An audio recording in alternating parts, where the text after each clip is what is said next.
And here at home, it doesn't look like we'll be seeing any kind of rainfall in the near future as we are dealing with a heat wave. Some of the heat that they've been feeling down in the southwest for much of the summer, that's what it's going to feel like. And that's what we kind of felt like today. We still have heat advisories in place for really the entire area until 8 o'clock as heat index values will probably stay near or just over 100 degrees over the next few hours or so. But as usual, temperatures will be quickly, I should say, cooling down, especially after sunset, but we're still going to be feeling that humidity. So see, after 8 o'clock here, that's when that heat advisory expires. That's when we see, temperatures dipping, into the lower 80s and then into the upper 70s, but we're still going to be feeling pretty humid overnight. And even as we have a weak cold front pushing off of Lake Michigan, that's really only going to bring us some less uncomfortable air as we have temperatures in the upper 60s tonight as we are still pretty warm and pretty humid. And that lingers into tomorrow as well as we continue to see partly cloudy skies,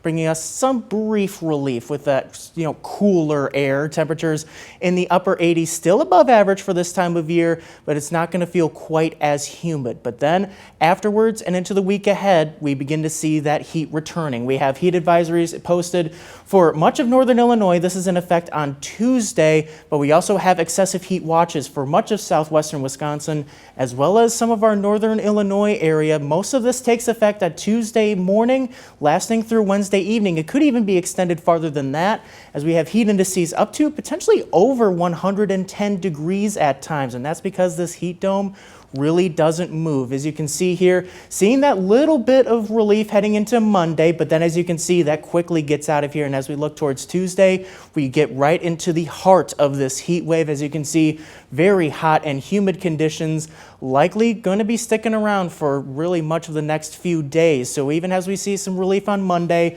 temperatures climbing, even could be potentially nearing the 100-degree mark in terms of our air temperatures.